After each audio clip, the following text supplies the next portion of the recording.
there and welcome back to Japan, where today we're going to be doing a review of CLUPPO with Peace and Love. That's right, it's the new side project / April Fool's joke Miku band pigeons taking over the world thing. Anyway, as you can probably imagine, this is a song that after hearing it came out, I was very excited to jump into, and I did jump into it straight away and mulled on it for quite a while, getting my opinions over the last 24 hours, and after unpacking it, here are my thoughts. On the 31st of March, I bought some fish and cooked it up, not knowing that it probably was not in the best condition to be sold or consumed. Come midnight, however, the band-maid April Fool's tradition returned with Peace and Love by Klutpo, and as is now the way, I took my time to think about the qualities of this song and what I wanted to say about it. Several hours and lost kilograms of stomach matter later, I was lying on my bathroom floor when the obvious got around to hitting me. This song wears two very different faces. band-maid previously was an April Fool's quote-unquote prank that the band was changing identity, but in fact, the experiment yielded two songs that landed in my top 25 and one that landed just outside.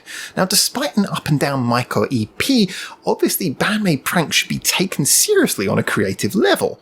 Unsurprisingly, given the quality of musicianship on hand. So we now have to view Klutpo both as a light-hearted prank and as a piece of creative output from the woman who helmed Sayonaki Dori, Big Dad, Time, Rockin' Me, or in other words, some of my all-time favourite band-maid songs. The woman whose personality is so big and unique it's impossible to think of anyone else who could pull off being a sweet friendly maid, a rock star, and a pigeon all at the same time. This therefore results in two very different review bars to clear. So to begin with, the prank value. Let's review that. From this fun, surprise, humour perspective, Peace and Love packed some really joyful lyrics that are very memorable, no doubt. Miku had spread her pigeon wings on this one and beautifully sung on behalf of her avian persona. The lyrics are almost objectively likeable in how they managed to be both poppy and a bit insane all at the same time. Uplifting, but with a signature bizarreness that only Miku could possibly pull off, I think we can all agree.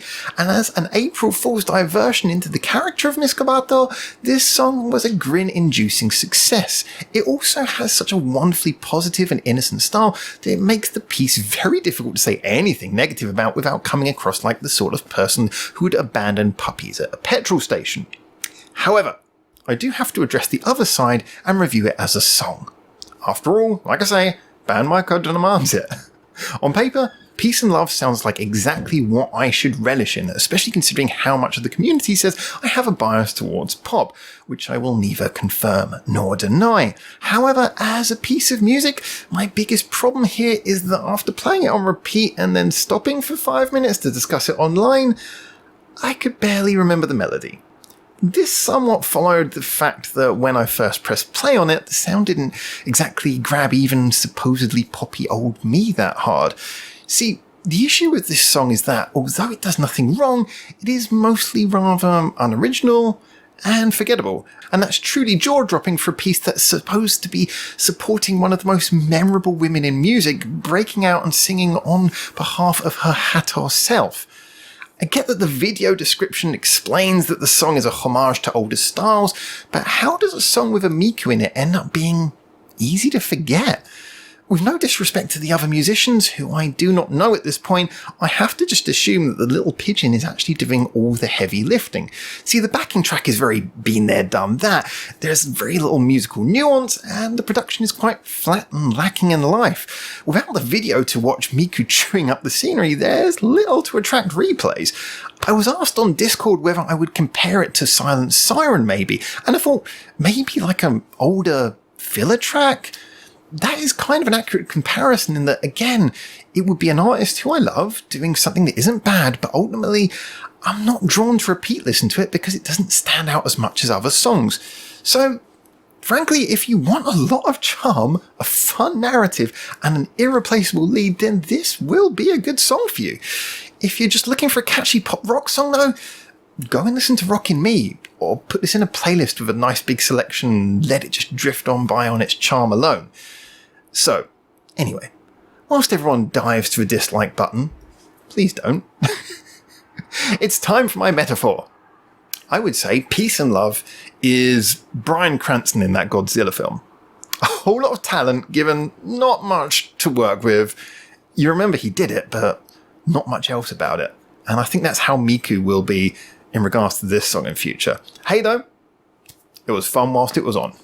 Yeah, so just to reiterate, I don't hate this song. I just, the bar's been set very high previously by Miku's songs on both a pop and a rock level. I just don't think that this felt like it really added anything. And it didn't feel like enough of a diversion to really sort of be kind of like that cheeky, that crazy. It felt like it didn't really, you know what, I could probably believe like Miku doing like some big musical number or something crazy like that, something that really plays to it, or going full Bjork or something. Just to me, this felt like it wasn't fully utilizing either the talent or the craziness that was on hand. So, like I say, it's good, but it's going to disappear into the back of my memory very quickly, I'm pretty sure. Although I suspect your comments will not. So, as always, jump in there, give me your comments, tell me what you think. Obviously, you don't have to agree with me. This is not one of the things where I say that my opinion is right. This is just my opinion formed from my history of listening to and working with music my entire adult life. But I'm very interested to hear what you guys think, whether you loved it, maybe you didn't like it, or maybe like me, you just kind of went, eh.